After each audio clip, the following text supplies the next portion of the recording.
Today's episode titled, Which of Your Financials Will Potential Buyers Want to See When Selling Some or All of Your Physical Therapy Practice?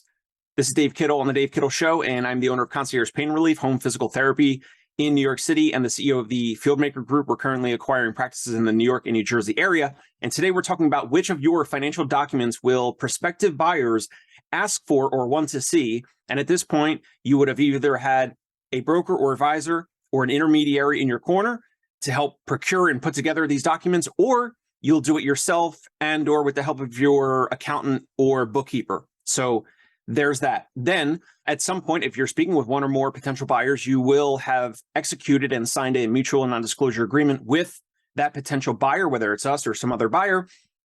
And then we will ask for the last 3 years of your tax returns. That's pretty standard. Now, because of COVID, you might want to send the last 4 years or the last 5 years, the most previous 3, 4, or 5 years of your tax returns to kind of show a trend and to show a little bit more of a view of the stability and the trajectory of your practice. That's fine. But most potential buyers are going to look at the last 3 years of tax returns, as well as the last 3 years of your profit and loss statement, your income statement, and your balance sheet. Now, those can come from your accountant. The accountant can send them right to the potential buyer. Again, you can also send those right to the potential buyers via email, or maybe you'll have some data room at that point, depends on the buyer. But regardless, those are the standard documents. Now, buyers like us and other buyers, we're going to look at the most recent 12 months, the trailing 12 months, the most recent 12 months, not on a calendar basis, but the most recent 12 months up to and including either today or last month, but the most recent 12 months. So those are the financial documents. And the reason why I'm making this episode about which of these financial documents you need to have ready and which of the documents, your financials that potential buyers are going to want to look at and evaluate in the very beginning, after you sign the non-disclosure agreement to keep everything private and confidential. These are the standard documents. The reason why I'm making this episode is because some potential practice owner, some sellers, some potential sellers and practice owners from across the country, but especially in the New York and New Jersey area that we've spoken to, once in a while, they will say something like they want to see a proof of funds for some dollar amount. We've had some owners say that they want to see a proof of funds for 1.5 million or 2 million or whatever the dollar amount is without us even seeing their financials. So it's like, you want to, like, it's just not in the course of how this whole process goes.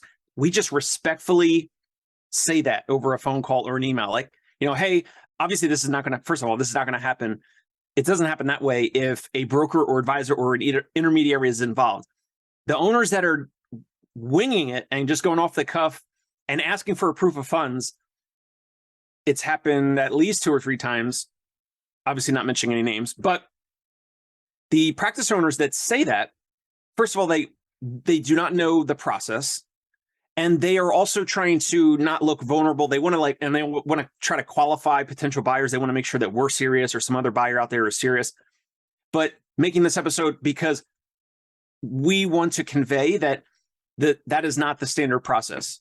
Buyers are not going to show a proof of funds. Now, there are some brokers out there, maybe less on the advisor intermediary side, but there are certain brokers or broker websites where they make you submit something for proof of funds. And I get that too, because it's trying to filter in and filter out, like, who's a serious buyer, who actually would have the capital or the funds to acquire such a practice or partner with this type of practice. So I get it. We all get it. But we're not buyers. We are not going to show you, the practice owner, we're not going to show you a proof of funds, a bank account with a dollar amount in it and the bank account number, or some letterhead from a local or regional bank. We're not going to send a proof of funds, especially for the smaller deals that are around $1 million or $2 million in that range. But it's just not standard or customary. It's just not part of the process. So this episode, how to prepare your financials, which financial documents are potential buyers looking for? Those are the big initial components. Then after that, it's like, okay, they want to know the rent agreement, like the lease agreement. look inside your medical record, look at the billing, understand like therapist productivity, therapist compensation, payroll, all those types of things. But initially, these are the upfront documents, the last 3 years of tax returns and the last 3 years of P&L, income statement, and balance sheet. From that, a potential buyer can certainly submit a non-binding letter of intent, a non-binding offer, or a term sheet, basically all the same thing, non-binding offer on your practice. Then we'll go into due diligence, legal due diligence and different components of due diligence of looking behind the scenes, looking in the medical record, looking at accounts receivable, looking at all those types of things, asking a bunch of questions. But we can't submit an offer until we have those financials. And as several practice owners have said to us in the past 6 to 12 months, once in a while they'll say, hey, send me proof of funds for this dollar amount. And it's like, so you're valuing your practice at this dollar amount, I'm assuming, and you want us to show you a proof of funds for this dollar amount before we even see the financials, before we can even assess it, before we can even evaluate it, before we can even put an offer on it, because you're looking for a proof of funds for $1 million. What if your practice is worth more than that?